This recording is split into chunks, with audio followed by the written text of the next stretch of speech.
tayo? Gising, pre. Saan tayo? Nasa UP!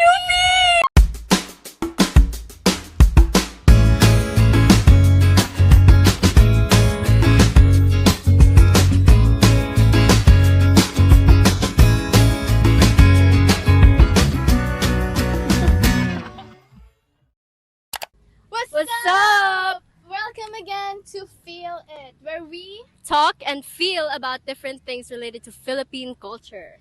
So ngayon, partner, why do you think we're here in UP?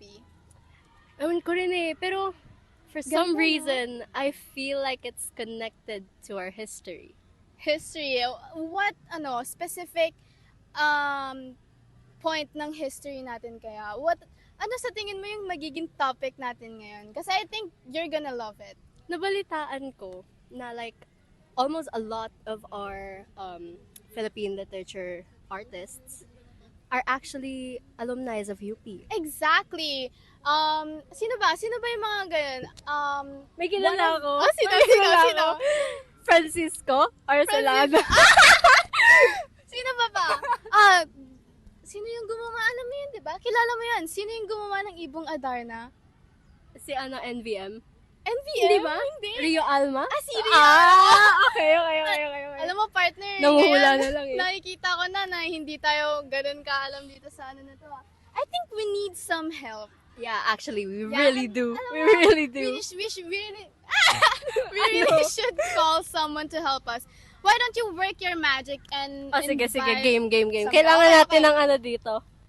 Ito. Ano yan? Meron Ano yan? akong magic wand. Magic wand. Magic wand. Oh. Uy! Oh my God! Gagi, ang galing talaga ng magic mo, no? Thank you. Oo. Alright. Siguro na-flabbergasted pa tayo dun Medyo sa magic. Nakakahilo talaga yan. So, to start our session for today, why don't we introduce you guys to the audience? First, starting with you. Hi, I'm Keisha. Hi, I'm Ali. Hi guys, I'm Sam. And I'm Sai. Welcome! Welcome our lovely guests. So, ngayon, baka hindi pa alam ng audience natin, but today, para sa special podcast natin for today, we invited, sino nga ba sila? Kilala mo ba sila? I think they, So for our special podcast episode, we actually invited a few of famous Philippine literature enthusiasts with us here today. Ayan, ikaw ba partner? On a scale of 1 to 10, gaano mo kaalam ang national Philippine literature? Ayan, nakikinig sila. Better watch your answer. I think, honestly, 4-3, ganun. 4-3. Pwede na. Ako, siguro mga nasa lang ako. 50-50, 5, mga ganun lang. So ngayon, for us to be more educated about this, ano nga ba yung national Philippine literature? Ano ba yung sakop nito? Ganito kasi yan. Yung Yung Philippine national literature, it refers to the body of literary works na produce ng mga Filipino authors. So, nagre-reflect to sa culture, sa history, and identity ng Philippines, ng country natin. So, examples dito yung mga poetry, mga short stories, mga novels na ginawa ng mga Filipino authors. Yun. Ayan, wow, that's really intriguing. So, I'm excited to learn more about it. Pero kami, as of now, wala kaming alam na artist. Hindi kami very knowledgeable sa field din. So, why don't you share with us your favorite artist? Starting with you, Annie. Kami bahala sa inyo. Ayan na! Alright. Nasa kamay mo kami. Familiar ba kayo sa pangalang Edith Tiempo? Edit? Parang Medyo, medyo, onte-onte. okay lang. Siya ang favorite artist ko. Ask me, Oh, bakit siya ang favorite? Kasi si Edith Tiempo, siya ay both master siya sa poetry and fiction. Her writing is known for its depth, precision, and craftsmanship, making her a major influence in Philippine literature. Wow. And trivia lang ha, Oh. isa din siyang teacher. So, kaya ko siya naging favorite kasi grabe din yung influence niya sa mga kabataan nung time niya. Grabe. Parang ano yung favorite work mo sa kanya? Tinatanong niya yan, Alam, sa inyo ba, sa palagay niyo, naniniwala ba kayo na simplicity is the key? Mm. naman. Ako personally maximalist kasi ako eh. Pero ikaw, partner. Ako, I hate overcomplicating things. Kaya yeah. Oh, syempre. okay. Eto, itry mo to kung you hate complicating things. Itong work niya na ginawa niyang poem na entitled Bonsai. Favorite ko yon kasi it's about simplicity and making things more understandable for the youth. Wow. Alam mo yung bonsai, akala ko pang Japanese na. Actually. Akala ko pang Japanese lit, pero Filipino literature pala siya. Yes! Now you know! Now we know. Okay. Edit Tiempo. So how about you, Sai? Sino yung favorite mo? Parang medyo Alam excited mo, ka na yeah, i-share kanina yan, pa actually. So, name niya is Jose Garcia Villa. Ano siya? Short description lang. Filipino poet siya and literary critic siya. Dito siya pinanganak sa Philippines pero nag-emigrate siya sa US. So, dun siya nag-gain ng mga recognition. Dun na siya sumikat din. Pero kilala siya dito kasi nga Filipino poet siya. So, yung isa sa work niya na gusto ko, na favorite ko din, is yung Footnote to Youth. Alam niyo yun, inano natin yun sa Actually, F. parang Yeah, may di ba? naalala ko na Ginornal ko yun eh. So, ano grade siya, 11 days. maganda siya. Maganda yung lesson ng story kasi. Ano Like, ba yung lesson ng story niya? What's it all about?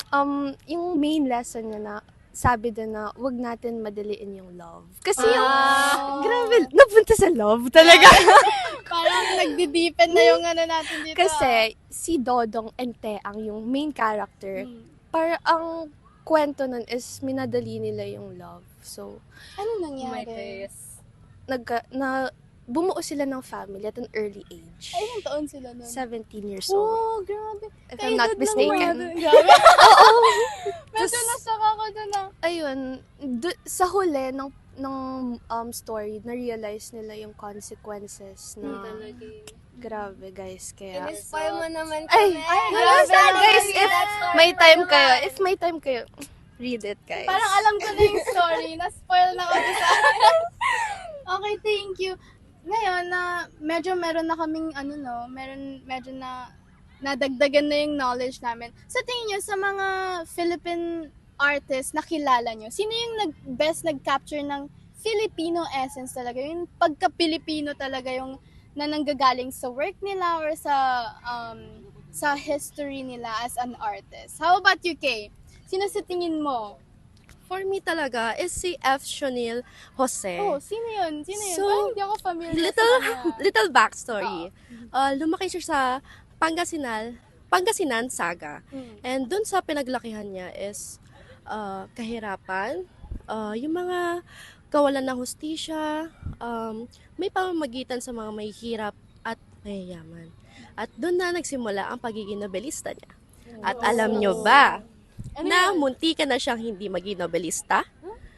Dahil dun nga sa kinakaharap ng mga Pinoy na kawalan ng trabaho, kahirapan sa edukasyon, at mga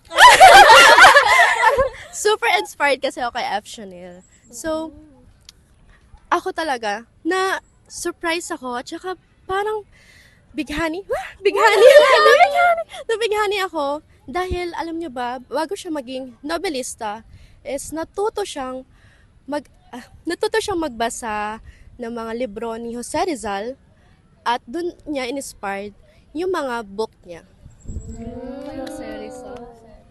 Oh, so how about you, Sam? Sa tingin mo, sino yung pinaka nag-capture ng essence ng pagiging Pilipino nila sa mga work nila? So guys, 'di ba, alam naman natin na sinakop tayo ng mga dayuhan dati. So for me, si Nick Joaquin kasi sinasalamin niya talaga yung culture ng Filipino and yung pagkatao natin, lalo na sa panahon ng kolonya. Ayan. So, thank you for sharing, no? Grabe, feeling ko, ngayon, mas nai-intrigue na ako. Siguro after ng podcast natin ngayon, mas ma-excite na akong magbasa ng mga works nila about ano. So, partner, sa tingin mo sa episode natin ngayon, anong na-feel mo sa pagkukwento nila about sa favorite artist nila? Pina-process ko pa yung information. Ano Pero ba? grabe, ewan ko, like for me, actually, yung mga pinagdaanan nila kung paano sila naging, writers. Kung paano nag-occur yung idea sa kanila. Parang it's really inspiring. It's very inspiring na medyo nakahatak akong magbasa. Di ba? That's so true, partner. Parang ako gusto ko na lang magbasa ngayon sa gilid. Parang, gusto lang magbasa ngayon. Kayo ba, Alexa and Carms? Oo. May mga kilala ba kayo na Philippine literature artist? Sabihin niyo naman, kwento niyo naman sa amin. Ito, parang natitesting. Parang natitesting yung knowledge natin ngayon. Kasi kakasabi ko pa lang naman na natuto ako sa kanila. Actually, hindi ko sure Hindi ko sure kung nanalo siya ng national artist. Pero, kilala niyo ba si Rio Alma? Sige nga, sabihin mo nga sa amin yung story Ayan. niyan. So, konti lang, background check lang.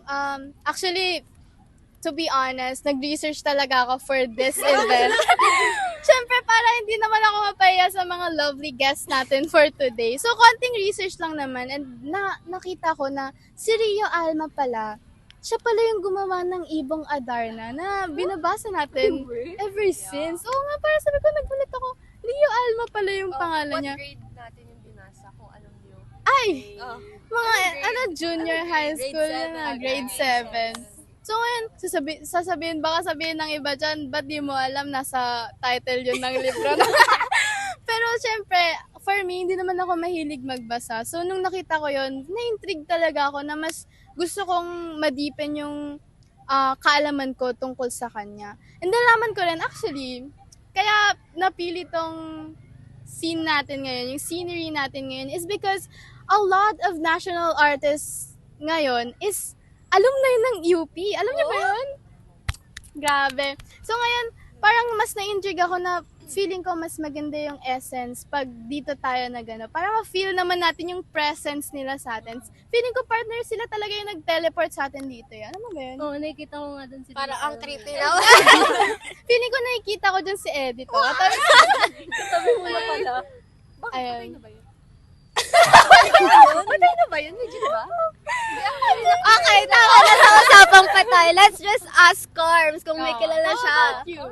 Kanina, I was reading several poems ng mga Philippine literature. Tapos may nakilala ko. Ano siya? Wait lang. Ano ba yan? Siya si Francisco Arcelana. He had, medyo nabelieve ako kasi ang dami niyang title. Like, he was a critic, he was an essayist, he was a poet, he was even a teacher. Kaya parang, what the heck, paano mo like napagkakasya lahat yun sa utak mo? Tapos, ayun, like, natutunan ko na, like, nakita ko na he was at Tondo Intermediate School. Doon nag-occur sa kanya yung idea na mag-write. Tapos, napunta siya sa Torres High School. Tapos, sa Torres High School, he was a part of Torres Torch organization. Tapos yung Torres Torch organization na yun pala, it was the official school organ of Torres High School na it was one of the best, it was one of the oldest and the best school paper dito sa Philippines. So I think it was so cool. Tapos, ayun, may nakita kong poem niya nga, yung Uy, huwag kang maiyak ka. Sobrang emotional mo na. title niya I Wait For You. Walang meaning yun. Maganda lang kasi yung pag-write. Ang ganda lang yung way ng pag-write. Partner, parang may nalalaman Wala. na ang bago. Next! Grabe, parang feeling ko nag-research talaga siya based Oo sa nga, mga alam nyo, sinasabi ang niya eh. galing nyo mag-research kasi actually, may surprise ako sa inyo. Ano yun? Kaya nagulat ha? National artist yung dalawang author na sinabi nyo. Sobrang perfect dito sa pinag-uusapan natin, di ba? Paano nyo nalaman yun? Lapit nyo doon na. Galing namin. Galing. Grabe. Very fulfilling yung episode na to, no? We learned and we felt the presence of the artist. sa episode natin ngayon. Parang ngayon mas na-enlighten tayo, right, partner? Actually. Parang ngayon gusto ko nang ulit magbasa na lang ng mga Philippines. Sige nga. Sige nga, kung nakinig talaga kayo sa amin, kung may mga bago kayong knowledge na natutunan, hindi naman siya quiz. Kalma lang. Ano na recitation na Ato, kanina tinanong niya, di ba, from the scale of 1 to 10, gaano kayo ka-knowledgeable? Ngayon, tatanungin ulit namin kayo, from the scale of 1 to 10, gaano kayo ka-knowledgeable about Philippine literature after this podcast? I would say, partner, mga nasa... may mic na. Nasa... Siguro mga tumaas siya, nasa mga 8 na ngayon. Taas Wow! na! Grabe, mga 8 na. How about you, partner? Mga 8 din. You did a good job, guys! Tataas pa yun. So now, before we end, how about we share our favorite quotes from a favorite artist? And for the audience, ayan. Para sa akin is, the problem of Filipino is not corruption. It is the absence of nationalism. By F. Shonil Jose. Grabe, very Oh, deep. eto naman. Fit na fit to sa segment natin today, guys. Oh, makinig kayo. Okay. Literature is a way of seeing and a way of feeling about things. It is a way of living. By, guess who? Sino kaya? Edit Tiempo! Walang points sa recitation. Di tinawag. So, guys, ako naman, by Nick Joaquin to. So, identity is the history that has gone into bone and blood and has reshaped the flesh. Lalim naman nun. Parang inaano. Kasi ang ibig sabihin nun, the history, what our body remembers, shapes who we are. Grabe, ang lalim. Bumabalik tayo sa history, nafe-feel ko na sila ngayon. Ako naman, How about you? A poem must be magical, then musical as a sequel. By Sino? Jose Garcia Villar. Grabe, ang poetic naman. How about you, partner? Ano? Kay Francisco pa rin.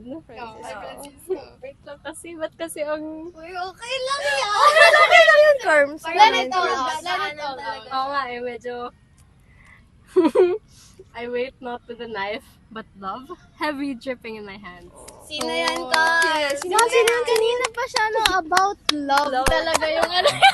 Sino kaya yun? Parang gusto ko makilala. Ngayon, ako naman, actually, hindi to pa sa poem niya galing or sa work niya. Pero, kanina, nanonood ako ng mga interviews niya. And, nag-research talaga ako. Na-intrigue talaga kasi ako sa kanya. And, mayroon siyang sinabi dun sa interview niya. He said that the reason why he was in that field is because he wanted to shape the history of poetry through his own poetry. Tapos sabi ko, grabe naman yun. Parang na-touch talaga ako dun. Kaya sabi ko, parang magbabasa ako ng works niya after this podcast. So, thank you guys for helping us be educated sa national literature. Grabe, it really helped us, no? Sa tingin mo, alam mo, for me, feeling ko, it's time. What do you think, partner? It's time. It's time. We've taken a lot of your time na, so baka gagabihin na ata tayo. Sasabihin na kami. Sunset, nakikita niyo ba yung view? Ganda na ng view ngayon, no? So, I think it's time for our guests to go. Goodbye, guys. Grabe, nalulungkot ako. Parang gusto ko na lang silang magstay dito. So, Parang ang sarap magkwentuhan hanggang mamaya. hanggang gabi na lang kayo. Pwede ba? Gusto niyo ba?